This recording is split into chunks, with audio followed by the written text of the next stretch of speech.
crise da pós-modernidade alcançou o homem do século XXI. As constantes transformações dessa época fizeram com que o homem passasse por uma série de desconstruções. A mídia exerce forte influência nesse processo. Quais os impactos dessas mudanças? Como isso pode interferir no papel do homem na sociedade moderna? O programa Mente Aberta recebe o pastor Samuel Castro.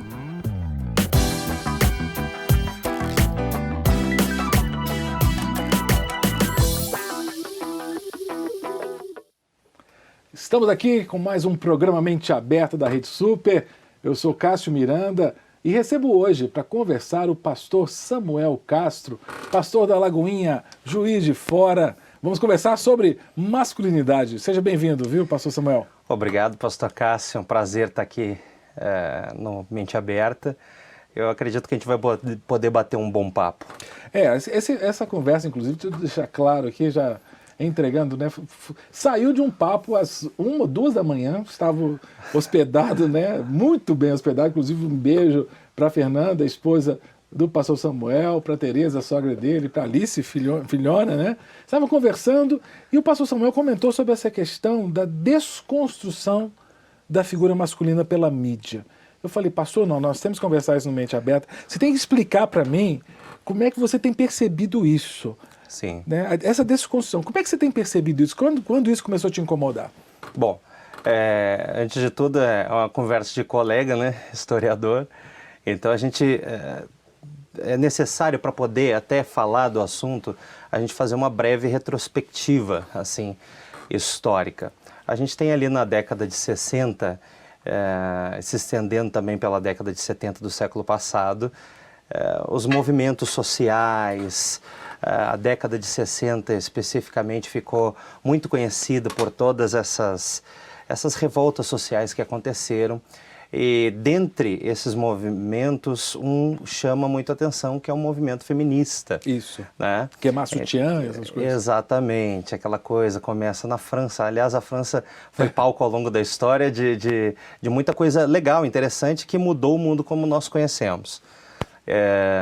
E aí nós temos esse movimento. Se a gente parar para pensar e olhar para a pauta do movimento feminista lá atrás, era uma pauta que qualquer pessoa com bom senso apoiaria, né?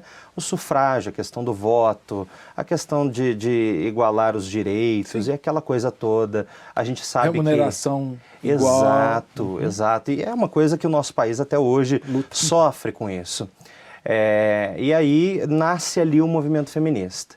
No entanto, a gente percebe que com o decorrer do tempo, esse movimento que nasce com um cunho assim, especificamente político, ele vai se tornar um discurso moral e ético. E aí, em vez dele abranger uma área mais ampla, ele começa a tentar ditar os relacionamentos, ou seja, ele vai para a esfera microscópica. Né? E aí a gente vê o problema que nós temos aí. Hoje nós temos uma sociedade assim, totalmente dual, bipartida, né? É o preto contra o branco, o vermelho contra o azul, e essa coisa toda. E nós estamos... Como igreja de Jesus também inseridos nessa dimensão toda. O movimento feminista, então, ele nasce para falar e dar valor, voz e direito à mulher, e ele acaba intrometendo-se, na minha opinião, em algumas outras esferas que não são a proposta inicial. Você tem até uma grande representante do feminismo, me foge o nome dela agora, que ela fala exatamente sobre isso, que o feminismo ele peca quando ele aborda outras questões que não a questão política e toda essa questão. Então nós vemos esse movimento nascer, e com o passar do tempo, a mídia vai tomando esse movimento. A mídia compra a ideia. Se comporta de uma forma até curiosa. Em princípio, a mídia noticia, a neutralidade é um mito, né? Sempre há um posicionamento. E aí, com o passar do tempo, aquilo se torna uma pauta que, no senso comum, é uma pauta que todos devem abraçar. Após isso, aí a mídia vai entrando com todas as suas questões imagéticas e vai treinando o cidadão comum a pensar de forma igual ou desejável com aquilo que é de senso comum. Mas isso a mídia vai fazendo através do marketing, da propaganda, dos programas, dos filmes, como? Através de tudo, né? De todos os seus veículos. Aí, assim, quando a gente pega, se você pegar, por exemplo, um filme, né? Da década de... Esse dia, vou citar um. Foi engraçado. Essa semana mesmo eu estava em casa com a minha esposa e num canal de TV a cabo estava passando um filme da minha época, da Feiticeira. Sim. Uma TV evangélica que fala de feiticeira é feio, né? Mas você lembra de um seriado? O Narizinho. Do Narizinho. Por exemplo, esse é um filme da década de 60, sim, 70. Sim. Esse filme, por exemplo, tem alguma coisa de feminismo? Por exemplo, eu não lembro exatamente, faz algum tempo que eu vi esse filme e eu gosto de pegar alguns filmes antigos exatamente para me situar, né? Mas eu lembro, assim, e ele nasce nesse bojo, né? Uhum. Então ele traz o que hoje o pessoal está muito em voga e muito na moda, a palavra empoderamento, né? Isso. E ele traz um empoderamento para a personagem, que é uma personagem feminina. Se você pegar filmes anteriores, os filmes vão tratar de quê? De guerra, vão tratar de relações. A gente já tinha essa questão também do marxismo entrando na sociedade. Chaplin fazia muito essa brincadeira com a questão da relação o patrão-funcionário. E Chaplin era um marxista convicto, exato, né? Total, assim, convicto mesmo, né? E aí a gente tem essa pauta mais política antes de 60. Aí quando a política na relação esfera trabalhador e empregador, né? Depois disso, e o próprio filme da Feiticeira, que depois originou inclusive uma série, ele vai começar trazer, inserir a figura feminina. Como protagonista. Como protagonista. Você está falando, eu estou pensando aqui agora, e é verdade, eu nem tinha pensado nisso antes. Tem o Dini é um gênio também, que ela, Dini, é uma protagonista. Exato. Antes você tinha o quê? Os homens eram protagonistas. Exato. Todos seriados. E assim, e além de protagonistas, traziam aquela coisa varonil, viril, né? Era guerra, era um soldado, era um homem de negócios. Sempre, então, essa relação. Após isso, a gente começa a ver a mídia trabalhando, e se a gente pensar, um trabalho, um serviço muito legal para a sociedade como um todo, né? Entretanto, a gente vê que com o passar do tempo, começa a haver, e é esse o grande erro, eu falei antes de uma sociedade bipartida, Isso. Você pode exaltar um nicho de pessoas, um profissional, mas você não precisa necessariamente fazer isso em detrimento de outro. Entendo.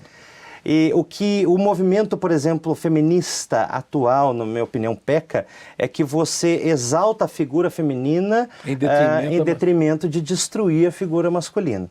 E a gente começa a ver algumas coisas. Se a gente fizer uma análise assim, quem nunca assistiu aqueles programas humorísticos que retratavam famílias, né? Sim. Aquela coisa em um só plano, né? E aí você tinha lá o pai, a mãe, enfim. Esses programas, eles vêm trazendo, desde essa época, especialmente depois da década de 70, eles vão trabalhando de uma forma sutil, usando do humor, da sátira, essa desconstrução do gênero masculino. Uma vez que você coloca sempre a mulher como alguém responsável, o esteio, né, a base forte da casa, e o homem ele é infantilizado, ele é egoísta. Na maioria desses seriados, eu lembro de Ele é fraco. Ele é fraco, né? Ele pensa em si mesmo. Geralmente ele disputa a atenção da mãe com os filhos, né? E aí quando você vê esse tipo de homem e através do humor isso é passado para você, isso começa a ser aceito. Eu tenho hoje uma filhinha de 4 anos, né? Tá vindo a segunda. E aí a gente fica vendo assim, e como educador também, sempre há aquela conversa, aquele diálogo do senso comum, retratando sempre meninos e meninas, a menina é mais madura, a menina é mais centrada, e a gente fala isso, né? E aí a gente, trazendo para o nosso mundo, nós temos que tomar um certo cuidado, porque nós somos reis, sacerdotes nessa geração. Quando eu, pai cristão, eu fui muito tempo pastor de adolescentes, né? eu dizia, olha, não chama o seu filho de aborrecente. Não faça algo assim, você está sugestionando ele a achar que ele pode ser como qualquer outro adolescente problemático que ele conhece. E quando a gente, como pais, como educadores também fala assim, a menina é mais centrada, a menina é mais madura, a gente está trazendo cada vez uma, se é que isso existe, se não for um neologismo meu, você está idiotizando o sexo masculino, né? E fazendo crescer o feminino. Mas será que isso também não foi uma meia-culpa dos homens? Aquele processo de autopunição compensatório?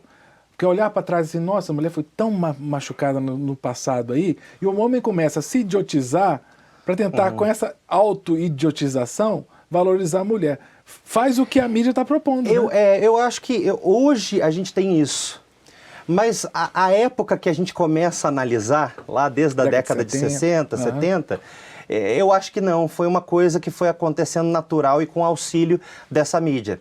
Se a gente pegar, igual eu estava falando dos programas de humor, aí você tem... Você pode citar o programa sem citar a mídia. Os Simpsons, por exemplo. Desenho animado. Né? O Homer é uma figura pitoresca, a gente acha engraçado, mas aquilo ali é um escárnio, primeiro da família. Você tem até um livro que foi lançado nos anos 2000, o Evangelho segundo os Simpsons, interessante, fazendo uma crítica à família cristã protestante norte-americana. Você tem outros seriados, por exemplo, eu amava aquele seriado Eu, a Patroa as Crianças. O personagem principal, que é o homem e que é esse bobo, né, da corte, que é o Michael Kyle, ele é essa figura. É um casal negro. É uma família negra norte-americana e então, ele... Também perdoe pelo erro do politicamente correto. Sim, sim. Porque isso também mudou da década de 70 para cá. Hoje a gente fica perdido, falar, né? Você não sabe como pronunciar ou como falar. Mas esse seriado, por exemplo, eu lembro que eu vi várias vezes, né? Sim. Você está falando é verdade. Parece que o pai, ele era meio assim... o fraco e a minha mãe a forte. Ele tinha uns lapsos assim de responsabilidade, né? Ele tinha alguns lapsos de amor, mas ele é esse objeto bobo, né? E aí, se você vir trazendo, depois a gente tem nos anos 2000 também uma série em uma televisão brasileira que vai retratar a história de algumas mulheres, se eu não me engano são 5 mulheres, só que todos esses personagens na verdade são homens vestidos de mulheres. Sim, são humoristas até, parece. Isso, exato. E a abertura do programa, ele começa o programa com um desenho animado, né, uma animação, e os homens praticando esportes que são geralmente relacionados à figura masculina, um pugilista, alguém na natação, fazendo boxe, halterofilismo, aquela coisa toda. E depois abre o plano, né, em uma segunda parte abre o plano e você vê que a flexão que ele está fazendo em barra é no brinco de uma moça. Ele se admirando como halterofilista no espelho de maquiagem da mulher. Então o homem é forte inserido no contexto feminino.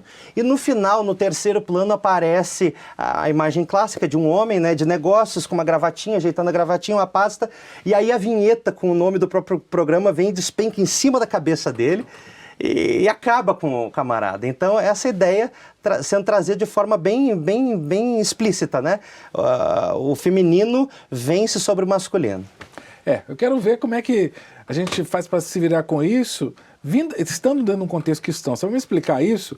Como nós, que somos pastores, estamos na igreja, podemos ajudar nossos homens, nossas mulheres, né, nossas ovelhas, a sobreviverem a um investimento tão pesado da mídia. Mas você vai falar isso para mim depois do intervalo, tá bom, Samuel? Tá, joia. Nós vamos para um breve intervalo, já voltamos com o pastor Samuel, falando sobre essa questão tão importante do homem e a mídia. Já voltamos.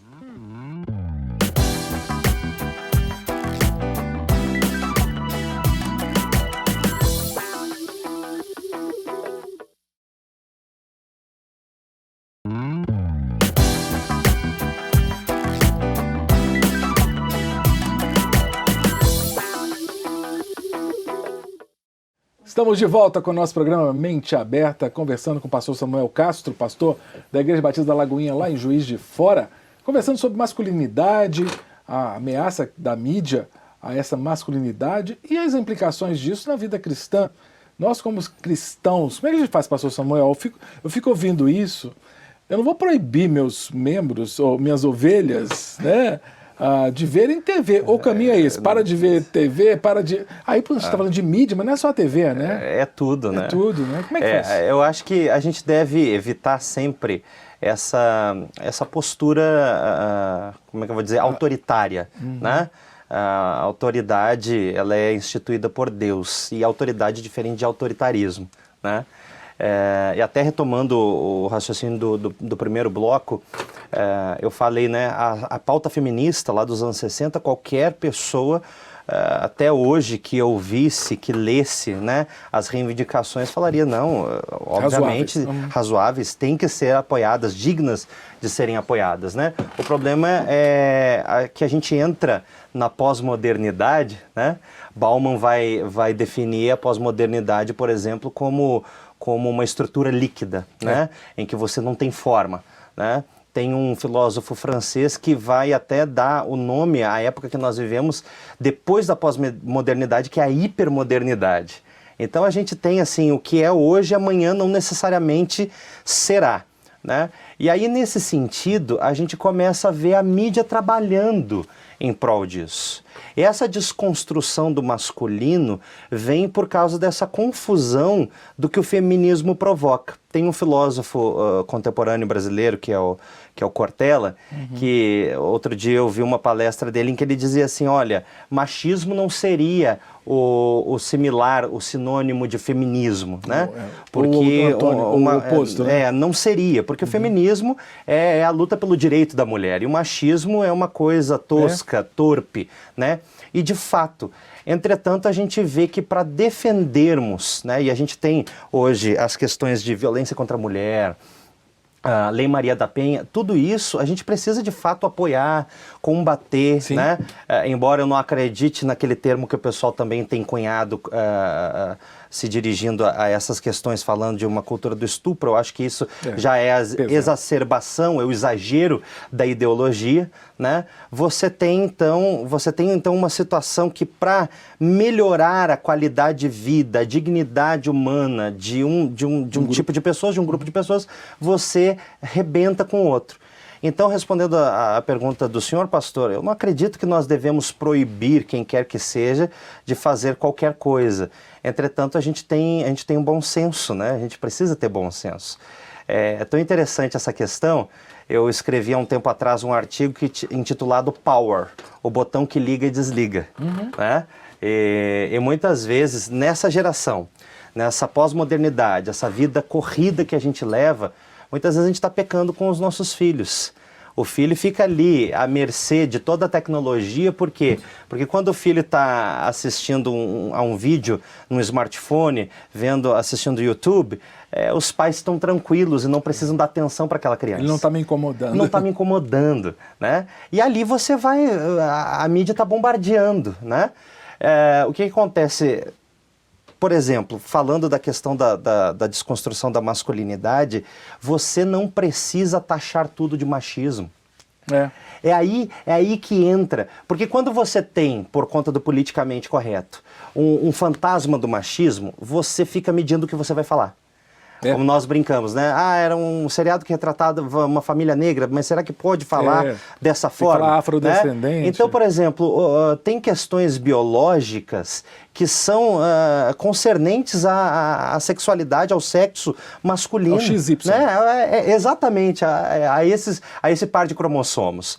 E a gente extrair isso dos nossos filhos, além de idiotizar, como falamos no bloco anterior, a gente vai deixando eles, se eu posso usar essa palavra, me desculpe, frouxos. Sim. Né? Porque o menino não pode ter sentimentos que são inerentes do menino. Né? Porque senão a gente incorre no risco de sermos machistas ou de sermos taxados de machistas.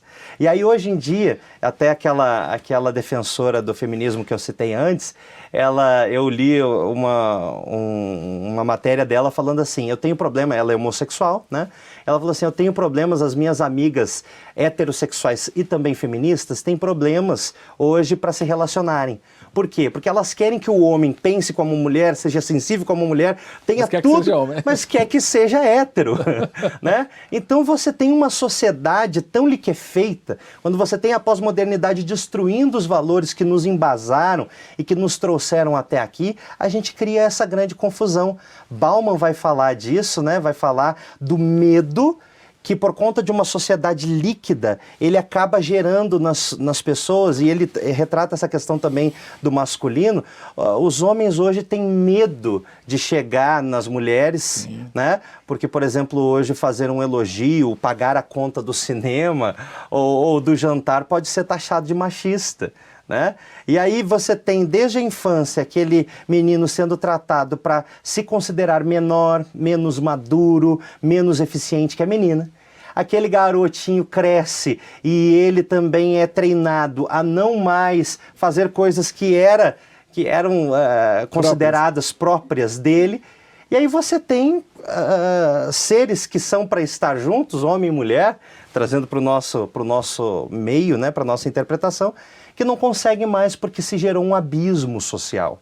Um abismo que foi construído nessa desconstrução da figura masculina na sociedade. Agora, essa desconstrução da figura masculina, você mencionou, puxou um histórico aí da década de 60, 70, né? Vamos chegar aqui no século XXI, Sim. Com as novas tecnologias avançando de maneira absurda, né?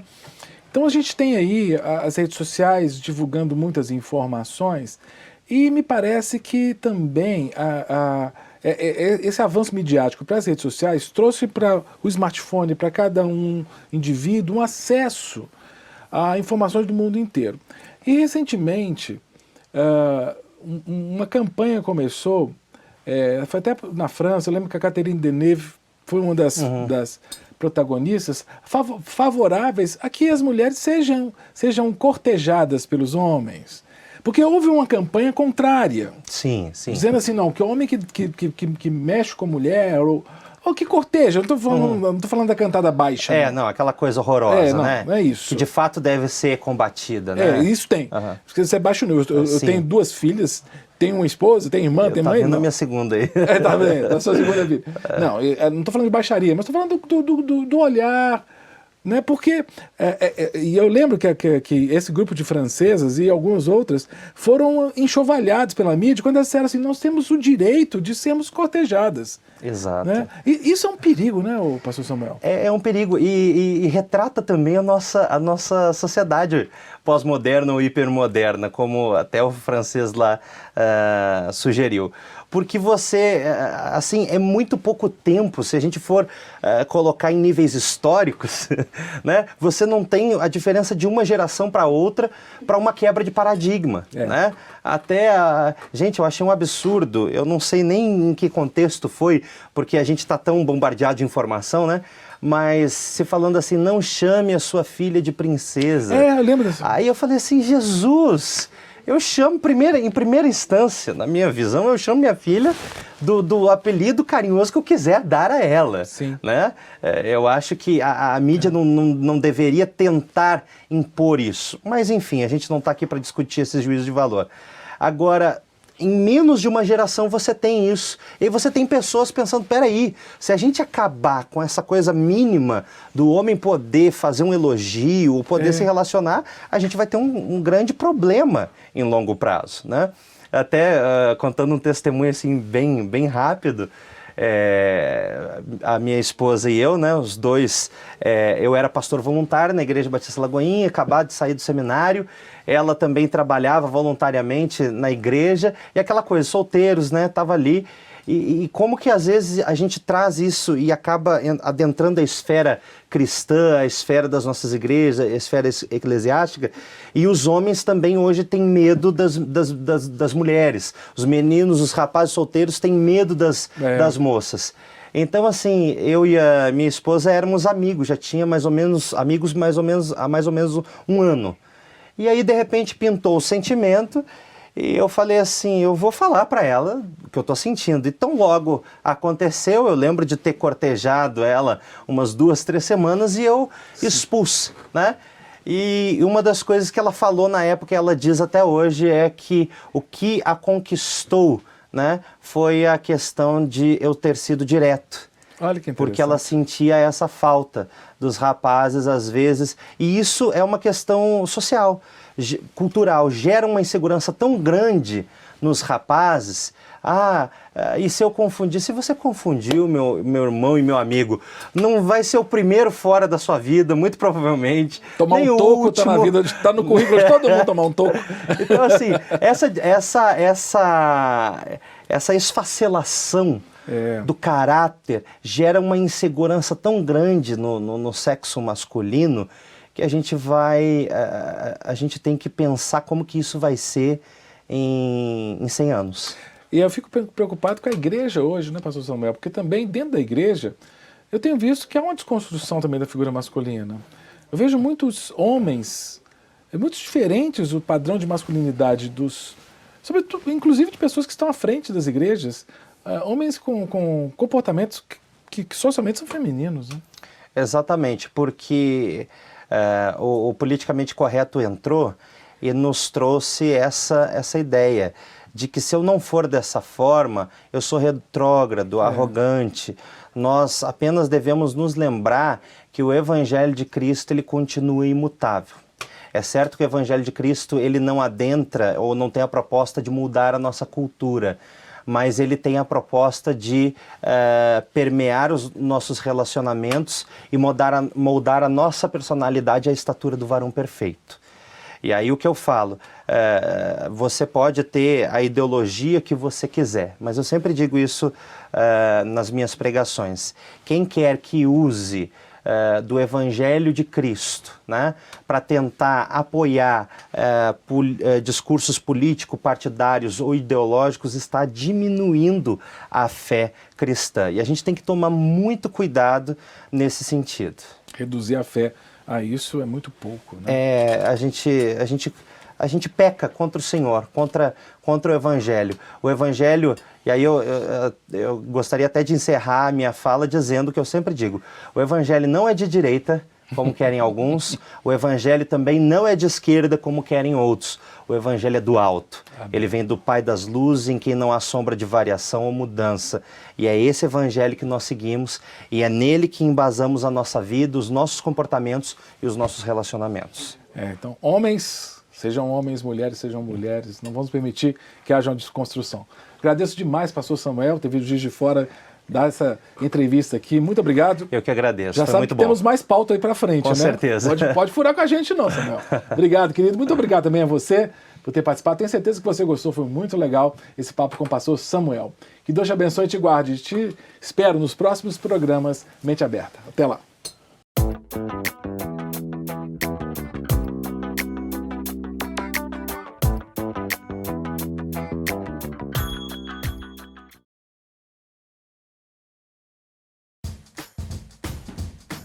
Não quer ficar um segundo por fora da nossa programação? Agora você pode nos acompanhar através das plataformas digitais. Não perca tempo. Acesse, curta e siga-nos. Fique por dentro de tudo o que acontece por aqui. Rede Super, inspirando você.